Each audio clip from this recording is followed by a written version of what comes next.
الحمد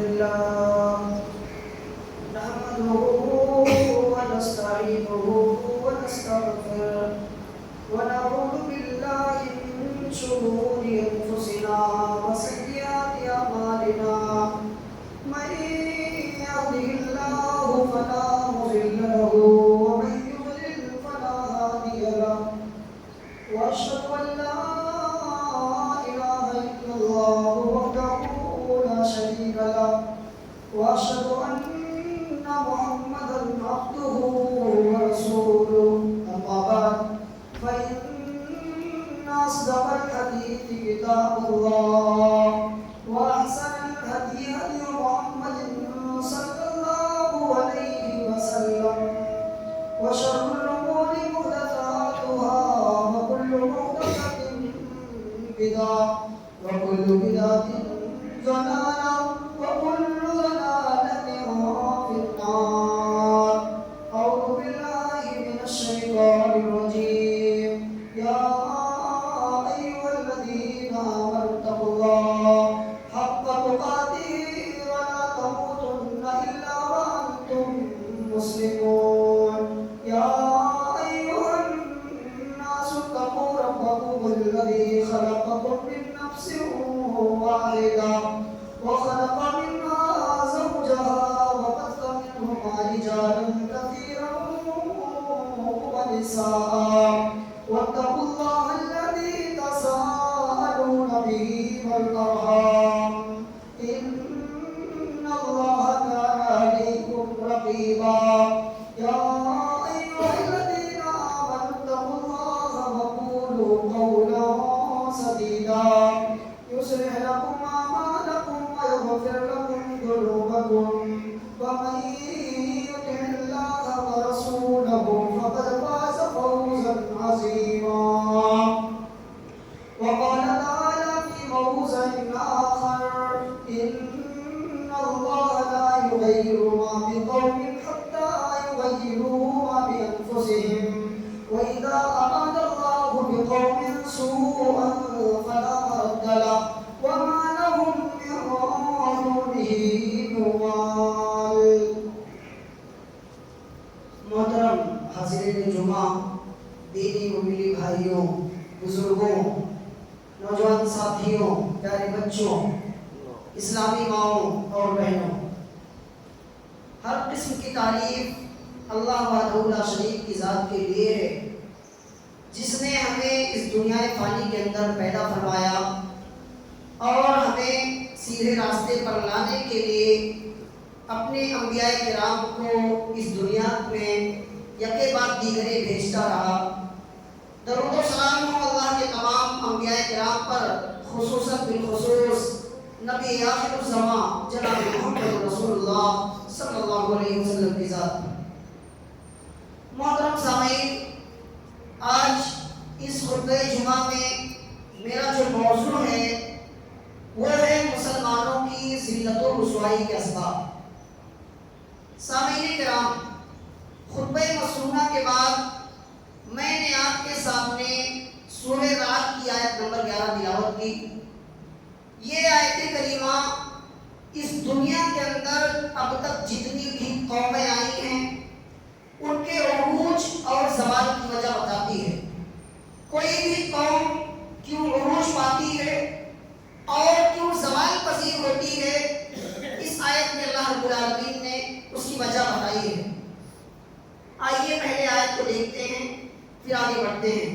اللہ فرماتا ہے ان اللہ لا یغیر ما بقوم، کہ اللہ تعالیٰ کسی قوم کی حالت کو نہیں بدلتا، کسی قوم کو خوشحالی سے بدحالی کی طرف نہیں لے جاتا، کسی قوم کو عروج سے زوال کی طرف نہیں لے جاتا، حتی یغیروا ما بانفسہم، جب تک کہ وہ اپنی حالتوں کو خود نہ بدل لے، جب تک ان کی حرکتیں نہ بدل جائیں تب تک اللہ تعالیٰ ان کی حالتوں کو نہیں بدلتا.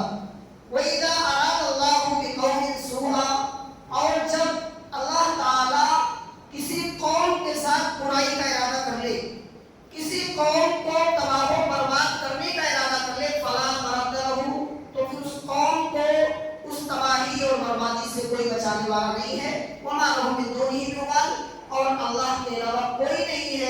جو ان کی حمایت کر سکے، ان کا سپورٹ کر سکے۔ میرے بھائیوں، آج ایک قوم کے حیثیت سے امت مسلمہ کہاں کھڑی ہے؟ آج مسلمان دنیا میں کس پوزیشن پر ہیں؟ ہم کیا تھے اور کیا ہو گئے؟ بقول اقبال، کبھی اے نوجوان مسلم تدبر بھی کیا تم نے، وہ کیا گردوں تھا تو جس کا ہے ٹوٹا ہوا تارا۔ علامہ اقبال کہہ رہے ہیں کہ اے نوجوان مسلمان، تو غور تو کر کہ تو کون سے آسمان کا ٹوٹا ہوا تارا ہے۔ تو دنیا کے اندر ایک مشن لے کر کے آیا تھا۔ جب رستم کے دربار میں حضرت علی بن عامر رضی اللہ تعالیٰ عنہ سے پوچھا تھا رستم نے، ایرانی کمانڈر نے، کہ تم دنیا میں کیوں آئے ہو، دنیا میں کیا کرنا چاہتے ہو، تمہارا مقصد کیا ہے؟ تو حضرت علی بن عامر رضی اللہ تعالیٰ عنہ نے جواب دیا تھا، اے رستم، کان کھول کر سن لے، تو پوچھتا ہے ہم دنیا میں کیوں آئے ہیں، کان کھول کر سن لے۔ جینا لنخرج العباد من عبادت العباد الى عبادت اللہ، ہم اس دنیا میں اس لیے آئے ہیں تاکہ ہم لوگوں کو مخلوق کی عبادت سے نکال کر لوگوں کے دلوں میں خالق کی عبادت کا جذبہ پیدا کر دیں۔ ہم اس لیے دنیا میں آئے ہیں تاکہ کریشن کی عبادت نہ ہو، کریٹر کی عبادت ہو، مخلوق کی عبادت نہ ہو، خالق کی عبادت ہو، اللہ کی عبادت ہو۔ ہم لوگوں کو بندوں کی غلامی سے نکال کر اللہ کی بندگی کی طرف لے جانے کے لیے آئے ہیں۔ تو پوچھتا ہے ہم کیوں آئے ہیں؟ وَمِن جَوْرِ الْأَدْيَانِ إِلَىٰ عَدْلِ الْإِسْلَامِ، یہ دنیا کے نقلی مذاہب نے، یہ انسانوں کے بنائے ہوئے مذاہب نے، انسانوں کے گڑھے ہوئے مذاہب نے لوگوں پر طرح طرح سے ظلم و ستم کر کے رکھے ہیں۔ ہم لوگوں کو اسلام کی شیتل چھایا میں لے جانے کے لیے آئے ہیں۔ ہم اس لیے آئے ہیں تاکہ لوگوں کو ان ظلم و ستم کی بیڑیوں سے، ان رسم و رواج کی بیڑیوں سے لوگوں کو نکال کر اللہ کی طرف لے جائیں۔ تو پوچھتا ہے ہم کیوں آئے ہیں؟ وَمِن زِينَةِ الدُّنْيَا إِلَىٰ سَاعَةِ الْآخِرَةِ، لوگوں کی سوچ بڑی تنگ ہو گئی ہے، لوگوں کی سوچ بڑی لمیٹڈ ہو گئی ہے۔ لوگ کھاتے ہیں تو دنیا کے لیے، پیتے ہیں تو دنیا کے لیے، سوتے ہیں تو دنیا کے لیے، جاگتے ہیں تو دنیا کے لیے۔ ہم لوگوں کے دلوں سے دنیا کی محبت کو نکال کر کے لوگوں کے دلوں میں آخرت کی فکر پیدا کر دیں۔ ہم اس لیے دنیا میں آئے ہیں۔ میرے بھائیوں، ایک مسلمان کی زندگی کا مقصد کیا ہونا چاہیے؟ یہ دو تین جملوں میں حضرت علی بن عامر رضی اللہ تعالیٰ عنہ نے بتا دیا، اور یہی وہ بات ہے جب اللہ رب العالمین نے قرآن کریم میں اللہ نے ہماری تعریف کی، ہمارا مقام بیان کیا، تو اللہ نے ہماری ڈیوٹی بھی بیان کی۔ اللہ نے فرمایا کنتم خیر امت اخرجت للناس، کہ تم بہترین امت ہو، دنیا کی تمام امتوں پر تم کو فضیلت دی گئی ہے۔ اخرجت للناس، تم کو لوگوں کے لیے نکالا گیا ہے، تم دنیا کو کچھ دینے کے لیے آئے ہو، دنیا کو کچھ عطا کرنے کے لیے آئے ہو۔ تأمرون بالمعروف وتنہون عن المنکر، تم لوگوں کو بھلائی کا حکم دیتے ہو اور برائی سے روکتے ہو۔ وتؤمنون باللہ، اور اللہ پر ایمان رکھتے ہو۔ مسلمان اس دنیا کی اکلوتی قوم ہے جو اللہ پر ایمان رکھتی ہے۔ ویسے تو اللہ کو ماننے کا دعویٰ سب کرتے ہیں، مگر توحید کسی کے پاس نہیں ہے۔ توحید اپنی صحیح اور سچی صورت میں میرے بھائیوں ہمارے پاس ہے، مگر آج مسلمان دنیا میں کس پوزیشن پر ہیں؟ آپ ذرا اس حدیث کو، ابو داؤد کی حدیث ہے، آپ اپنے سامنے رکھیں۔ حدیث کے الفاظ پڑھتے چلے جاؤ، ایسا لگتا ہے اللہ کے نبی صلی اللہ علیہ وسلم آج کے دور کی پیشین گوئی کر رہے ہیں، آج کے دور کے حالات کو سامنے رکھ کر کے باتیں کہہ رہے ہیں۔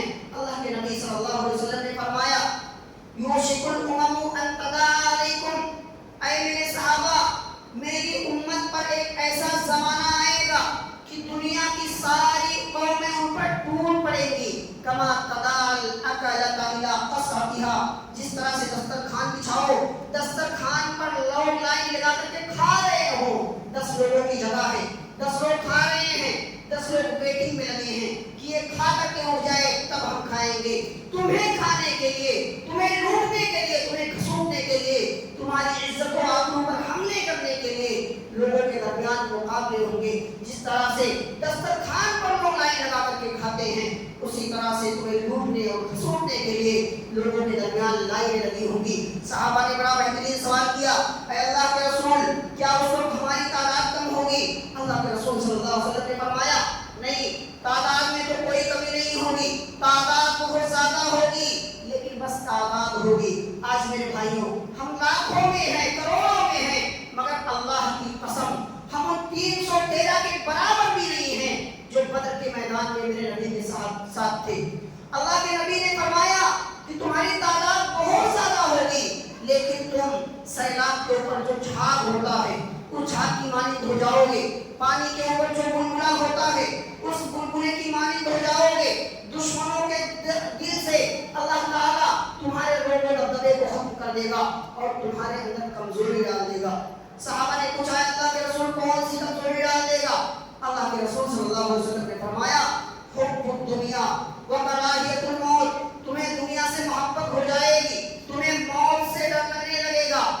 میرے نبی کے ساتھ جب 313 لڑنے گئے تھے تو ان کے پاس یہی دو چیزیں نہیں تھی، ان کو دنیا سے محبت نہیں تھی اور ان کو موت سے کوئی ڈر نہیں تھا۔ اللہ کے نبی نے کہا تمہارے اندر تو کمزوریاں آ جائیں گی، مسلمانوں کے اندر دو کمزوریاں آ جائیں گی، ان کو دنیا سے محبت ہو جائے گی اور ان کو موت سے ڈر لگنے لگے گا۔ ایک اور حدیث آپ اپنے سامنے رکھے، موجودہ حالات میں ہماری پوزیشن کیا ہے؟ اللہ کے نبی صلی اللہ علیہ وسلم نے فرمایا اذا تبایعتم بالعینہ، کہ جب تم بے عینہ کرنے لگو گے، جب تم کاروبار میں فراڈ کرنے لگو گے۔ اس زمانے میں ایک بے تھی، ایک کاروبار کی شکل تھی جس کا نام عینہ تھا۔ آج آپ کا جو کاروبار ہے اس کو اس کے ساتھ جوڑ لیجئے۔ اللہ کے نبی نے کہا جب تم بے عینہ کرنے لگو گے وَأَخَذْتُمْ أَذْنَابَ الْبَقَرِ، اور تم گائے کا دم پھاڑ کر کے بیٹھ جاؤ گے۔ یعنی اس زمانے میں گائے پالنا، مویشی پالنا یہ بہت بڑی دولت تھی۔ اللہ کے نبی نے کہا تم گائے کا دم پھاڑ کر کے بیٹھ جاؤ گے۔ وَتَرَكْتُمُ الْجِهَادَ، تمہارے اندر سے قربانی کا جذبہ ختم ہو جائے گا۔ صلی اللہ علیکم ذلہ، تو اللہ تعالیٰ تمہیں اتنی بڑی ذلت اور رسوائی میں ڈال دے گا کہ لا ينزعه، وہ ذلت وہ رسوائی اس وقت تک ختم نہیں ہوگی حتی ترجعوا الی دینکم، جب تک کہ تم اپنے دین کی طرف رجوع نہیں کرو گے۔ میرے بھائیوں آج ہم ذلیل اور رسوا ہیں اور اس بات کو ہم جتنی جلدی تسلیم کر لیں اتنا ہی بہتر ہے۔ آج ہمارے خطبہ جمعہ کا موضوع یہی ہے کہ ہم ذلیل اور رسوا کیوں ہیں۔ میرے بھائیوں ہم تو مسلمان ہیں، ہم قرآن پڑھنے والے ہیں، لا الہ الا اللہ کا اقرار کرتے ہیں اور اللہ تو کہتا ہے کہ ہم ایمان والوں کی مدد کریں گے، ہم ایمان والوں کی مدد کریں گے۔ سورہ محمد اٹھاؤ، سورہ محمد میں اللہ فرماتا ہے یا ایھا الذین آمنوا ان تنصروا اللہ ینصرکم، اے ایمان والو اگر تم اللہ کی مدد کرو گے تو اللہ تمہاری مدد کرے گا، تمہارے قدم کو جما دے گا، تمہیں ثابت قدم رکھے گا۔ ایک اور جگہ اللہ نے فرمایا انا لننصر رسلنا والذین آمنوا فی الحیاۃ الدنیا ویوم یقوم الاشہاد، اللہ نے کہا کہ ہم ایمان والوں کی مدد کرتے ہیں، ہم اپنے رسولوں کی مدد کرتے ہیں، ہم دنیا میں بھی اور آخرت میں بھی۔ تو میرے بھائیوں کہاں ہے اللہ کی مدد؟ آج اللہ کی مدد کیوں نہیں آ رہی ہے؟ کیوں مسلمان اب کیوں آج ہم چاہے اپنے ملک کی حالت دیکھ لیں یا عالمی پیمانے پر حالت دیکھ لیں، کیوں آج مسلمان ذلیل اور رسوا ہیں؟ پوائنٹس بہت سارے ہیں لیکن مختصر سے وقت میں صرف 5-6 پوائنٹس پر گفتگو کروں گا کہ ہم ذلیل اور رسوا کیوں ہیں۔ امید کرتا ہوں ہم غور سے سنیں گے، سمجھیں گے اور اس پر انشاءاللہ عمل کرنے کی کوشش کریں گے۔ اللہ تعالیٰ سب کو اسی توفیق دے، آمین۔ سب سے پہلی وجہ میرے بھائیوں، ہماری ذلت و رسوائی کی سب سے پہلی وجہ ہمارے دین کی بنیاد کیا ہے؟ توحید ہے۔ ہمارے دین کی جڑ توحید ہے، ہماری آئیڈینٹی ہے توحید، ہماری پہچان ہے توحید، مگر آج مسلمان توحید کے معاملے میں کہاں کھڑا ہے؟ آپ کو مسجدوں سے زیادہ مزاروں اور درگاہوں پر بھیڑ نظر آئے گی، اللہ کی بارگاہ میں سر جھکانے والے آپ کو گنتیوں میں ملیں گے، لیکن پیروں اور فقیروں کے در پہ حاضری لگانے والے آپ کو لاکھوں اور کروڑوں میں مل جائیں گے۔ یہ آج کے مسلمان کا حال ہے۔ آج کا مسلمان شرک کی مختلف قسموں میں ڈوبا ہوا ہے۔ بہت کم ایسے نوجوان آپ کو ملیں گے جن کے گلے میں، جن کے ہاتھوں میں دھاگے نہ ہو، بہت کم ایسی لڑکیاں آپ کو ملیں گی جن کے پیروں میں دھاگے نہ ہو۔ آج مسلمان کا ایمان چند دھاگوں پر ہے، وہ دھاگوں کو اپنا مشکل کشا بنا رہا ہے تو اللہ کی مدد آئے گی تو کہاں سے آئے گی میرے بھائیوں؟ اللہ نے مدد کا وعدہ کیا ہے لیکن ایمان کے شرط پہ، توحید کی کنڈیشن پہ اللہ نے مدد کا وعدہ کیا ہے۔ قرآن کا 18واں پارہ اٹھاؤ، سورہ نور کی آیت نمبر 55 ہے، اللہ فرماتا ہے وعد اللہ الذین آمنوا منکم وعملوا الصالحات، اے ایمان والو اللہ کا وعدہ ہے تم سے، اللہ کا وعدہ ہے کہ تم سے لَيَسْتَخْلِفَنَّهُمْ فِي الْأَرْضِ كَمَا اسْتَخْلَفَ الَّذِينَ مِن قَبْلِهِمْ، کہ اللہ تعالیٰ تمہیں زمین کے اندر حکومت عطا فرمائے گا، تمہیں زمین کے اندر اقتدار عطا فرمائے گا جس طرح سے تم سے پہلے کے لوگوں کو عطا کیا تھا۔ وَلَيُمَكِّنَنَّ لَهُمْ دِينَهُمْ الَّذِي ارْتَضَىٰ لَهُمْ، اور اللہ تعالیٰ اپنے دین کو غالب بھی کرے گا۔ شرط کیا ہے؟ شرط کیا ہے؟ یعبدوننی، میری عبادت کرو، لا یشرکون بی شیئا، میرے ساتھ شرک نہ کرو۔ مگر آج کا مسلمان شرک کی مختلف قسموں میں ڈوبا ہوا ہے۔ آج اس امت میں شرک ہو رہا ہے۔ شرک کی کون سی ایسی قسم ہے جو اس امت میں پایا نہیں جا رہا ہے؟ لوگ بتوں کے آگے جھک رہے ہیں، لوگ سدھوں کے آگے جھک رہے ہیں، تعویذ گنڈے لٹکا رہے ہیں، دکانوں مکان کی خیر و برکت کے لیے الٹی سیدھی گنتیاں لٹکا رہے ہیں۔ میرے بھائیوں، آج مسلمان کی ایمان کا یہ حال ہے تو اللہ کی مدد آئے گی تو کہاں سے آئے گی؟ اور یہ جو شرک ہو رہا ہے، اللہ کے پیارے نبی صلی اللہ علیہ وسلم نے اس کی پیشین گوئی کی تھی۔ اللہ کے نبی نے فرمایا تھا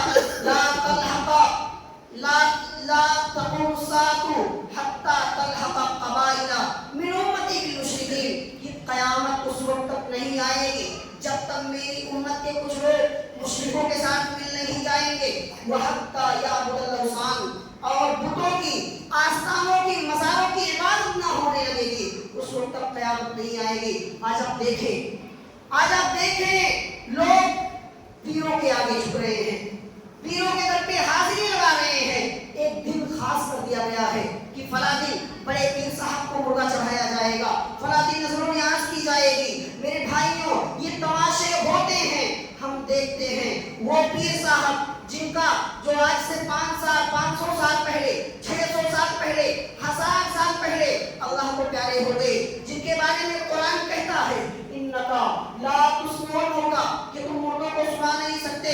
ان کو سنانے کے لیے، ان کو جگانے کے لیے لوگ تماشے کر رہے ہیں، ڈھول بجا رہے ہیں، طرح طرح کے شور شرابے کر رہے ہیں۔ یہ شور، یہ تماشا میڈیا میں بنتا ہے۔ اور میرے بھائیوں، ہم دیکھ رہے ہیں ابھی 12 ربیع الاول کا دن آنے والا ہے۔ آپ دیکھیں گے کہ وہ مسلمان جو سال بھر کبھی نماز نہیں پڑھتا تھا، جس کے سر سے پیر تک نبی کی ایک سنت نظر نہیں آتی، وہ بڑا عاشق رسول بنا پھر رہا ہے، نبی کے نام پر وہ جشن منا رہا ہے۔ جس نبی کی تعلیم میں تھی کہ اگر راستے میں تکلیف دہ چیز ہو تو اس کو ہٹا دو، جس نبی نے راستے سے تکلیف دہ چیز کو ہٹانے کا حکم دیا تھا، آج اسی نبی کے نام پر روڈ، بڑے بڑے راستے بلوک ہو رہے ہیں، بڑے بڑے روڈ بند ہو رہے ہیں۔ میرے بھائیوں، یہ مسلمان کا حال ہے۔ لیکن ہاں، جو کر رہے ہیں ان کو لگ رہا ہے ہم بہت اچھا کر رہے ہیں۔ یاد رکھو، اللہ کے نبی نے فرما دیا من عمل عملا لیس علیہ امرنا فہو رد، کہ جس نے کوئی ایسا عمل کیا جس پر ہمارا حکم نہیں ہے، جس پر ہماری مہر نہیں ہے، وہ مردود ہے، وہ اللہ کی بارگاہ سے دھتکار دیا جانے والا ہے۔ تو میرے بھائیوں، ہماری ذلت و رسوائی کی یہ بہت بڑی وجہ ہے کہ ہمارے اندر توحید نہیں ہے، ہماری توحید میں ملاوٹ ہے، ہمارے اندر شرک ہے، بدعت ہے۔ تو جب تک یہ چیزیں نہیں ختم ہوئیں گی اور جب تک ہمارے اندر توحید نہیں آئے گی، تب تک اللہ کی مدد نہیں آ سکتی، تب تک مسلمان اسی طرح سے ذلیل اور رسوا رہیں گے۔ اور آگے بڑھیے، دوسری وجہ ہماری ذلت و رسوائی کی دوسری وجہ ہماری آپس کی تفرقہ بازی ہے، ہمارا آپس کا اختلاف ہے۔ اور آج حالات یہاں تک پہنچے ہیں کہ ہم سے زیادہ غیروں کو پتا ہے کہ مسلمانوں کے اندر کتنے گروپس ہیں، کتنے فرقے ہیں، کتنے مسلک ہیں۔ اور آئی بی سے لے کر کے سی آئی ڈی تک، انٹیلیجنس سے لے کر کے پولیس محکمے تک، منتریوں سے لے کر کے تمام وزراء تک سب کو پتا ہے کہ مسلمان کہیں مسلک کے نام پر بٹا ہے، کہیں فرقے کے نام پر بٹا ہے، کہیں برادریوں کے نام پر بٹا ہے، اور اس قدر بٹا ہے کہ ایک مسلک والا دوسرے مسلک والے کو کافر سمجھتا ہے، ایک مسلک والا دوسرے مسلک والے کے پیچھے نماز نہیں پڑھتا ہے۔ یہ حال ہے ہمارا میرے بھائیوں. اور حال تو یوں بھی ہے کہ اگر ایک مسلک کا آدمی انتقال کرتا ہے اور کسی دوسرے مسلک کا مولوی اس کی جنازے کی نماز پڑھتا ہے تو فتویٰ آتا ہے کہ صاحب جن لوگوں نے جنازے کی نماز پڑھی ہے ان کا نکاح ٹوٹ گیا. اور پھر پورے گاؤں میں اجتماعی نکاح ہو رہا ہے. لوگ اپنی بیویوں کے ساتھ دوبارہ نکاح پڑھ رہے ہیں کیونکہ ان کا نکاح ٹوٹ گیا ہے. یہ تماشا میڈیا میں بنتا ہے میرے بھائیوں. اور ہم دیکھ رہے ہیں ہماری ذلت و رسوائی کی یہ بہت بڑی وجہ ہماری تفرقہ بازی ہے. مسلمان اسی طرح سے برادریوں کے نام پر بٹا ہے. کسی کو اپنی برادری پر ناز ہے. صاحب میں فلاں ہوں, میں خان ہوں, میں قریشی ہوں, میں سید ہوں, میں فلاں ہوں, میں فلاں ہوں. اسلام تو وہ ہے جس نے حبشہ کے رہنے والے غلام حضرت بلال کو بھی صحابہ کے درمیان وہ مقام دیا تھا کہ جب ابوبکر صدیق رضی اللہ تعالیٰ عنہ نے حضرت بلال کو آزاد کرایا تو حضرت عمر فاروق رضی اللہ تعالیٰ عنہ کہا کرتے تھے کہ میرے آقا ابو بکر نے میرے آقا بلال کو آزاد کرایا.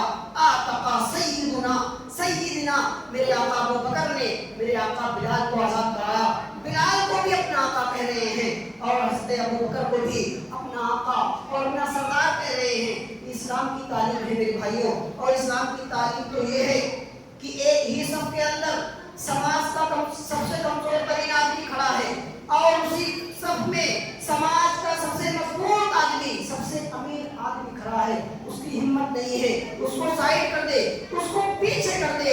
ایک ہی صف میں کھڑے ہو گئے محمود و ایاز, نہ کوئی بندہ رہا نہ کوئی بندہ رواز. میرے بھائیوں اسلام کے اندر اس تفرقہ بازی کو کوئی گنجائش نہیں ہے. اللہ فرماتا ہے ولا تنازعوا, اے مسلمانوں تم اختلاف نہ کرو, تم فرقوں میں نہ بٹو. فتفشلوا, ورنہ تم کمزور ہو جاؤ گے. وتذهب ريحكم واصبروا, اور تمہاری ہوا اوپر جائے گی. تو میرے بھائیوں ہماری ذلت و رسوائی کی یہ بھی بہت بڑی وجہ ہے. اور آگے بڑھیے. ہماری ذلت و رسوائی کی ایک بہت بڑی وجہ اللہ کے رسول صلی اللہ علیہ وسلم کی نافرمانی ہے. غزوہ احد کے موقع پر صرف ایک نافرمانی ہوئی تھی.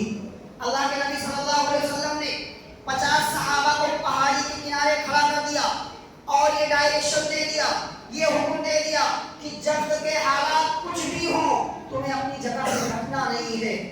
لیکن جب مسلمان جنگ جیت گئے, جب مال غنیمت حاصل کرنے لگے تو 50 صحابہ میں سے اکثر لوگوں نے کہا کہ اب ہمارا یہاں کھڑا رہنا بیکار ہے. اب مسلمان جنگ جیت گئے ہیں, لوگ مال غنیمت حاصل کر رہے ہیں, اب ہمیں بھی میدان جنگ میں چلے جانا چاہیے. حضرت جبیر رضی اللہ تعالیٰ عنہ جو 50 تیر اندازوں کے سردار تھے, کمانڈر تھے, انہوں نے منع کیا کہ نہیں, اللہ کے نبی صلی اللہ علیہ وسلم نے بڑی سختی کے ساتھ منع کیا تھا کہ جنگ کے حالات کچھ بھی ہوں اپنی جگہ نہیں چھوڑنا. لیکن لوگوں نے بات نہیں مانی اور صرف 12 یا 13 لوگ اس پہاڑی پر رہ گئے. ان کے علاوہ سب اپنی جگہ سے ہٹ گئے. پھر ہوا ہی ہو کہ حضرت خالد بن ولید جو بھی مسلمان نہیں ہوئے تھے, جو مشرکین کے کمانڈر تھے, انہوں نے جنگ کا پورا پاسا پلٹ دیا اور مسلمان جیتی ہوئی جنگ ہار گئے. اللہ نے اس کا نقشہ کھینچا ہے سورہ آل عمران کے اندر. وَلَقَدْ صَدَقَكُمُ اللَّهُ وَعْدَهُ, اللہ کہتا ہے اے مسلمانوں یاد کرو جب اللہ نے اپنا وعدہ سچ کیا تھا. اِذْ تَحُسُّونَهُم بِإِذْنِهِ, تم دشمنوں کا صفایا کر رہے تھے اللہ کے حکم سے. حَتَّىٰ إِذَا فَشِلْتُمْ, یہاں تک کہ تم کمزور پڑ گئے, سست پڑ گئے. وَتَنَازَعْتُمْ, تم اختلاف کرنے لگے. وَعَصَيْتُمْ مِن بَعْدِ مَا أَرَاكُم مَّا تُحِبُّونَ, اور تم نے مال غنیمت کو دیکھ کر کے اللہ کے رسول کی نافرمانی کی تو ہم نے جنگ کا پاسا پلٹ دیا اور تم جیتی ہوئی جنگ ہار گئے. نبی کا حکم ٹوٹا ہے تو جیتی جنگ ہاری ہے. نبی کا حکم ٹوٹا ہے تو جیتی جنگ ہاری ہے. نبی کی فوج میں موجودگی سے کچھ نہیں ہوتا. میرے بھائیوں اللہ کے رسول کی ایک نافرمانی کا نتیجہ یہ تھا کہ مسلمان جیتی ہوئی جنگ ہار گئے. آج ہم دیکھیں قدم قدم پر اللہ کے رسول کی نافرمانی ہو رہی ہے. آپ نوجوانوں کو دیکھ لیں, ان کی شکل و صورت دیکھ لیں, ان کی ڈریسنگ دیکھ لیں, ان کی ہیئر اسٹائل دیکھ لیں. قدم قدم پر عورتوں کے حالات دیکھ لیں. قدم قدم پر آپ کو اللہ کے رسول کی نافرمانی نظر آئے گی. ہم کیسے یہ امید رکھ سکتے ہیں کہ جب ایک جنگ ایک نافرمانی کی وجہ سے مسلمان جیتی جنگ ہار سکتے ہیں تو ہم یہ کیسے امید رکھ سکتے ہیں کہ ہم کتنی نافرمانیاں کر کے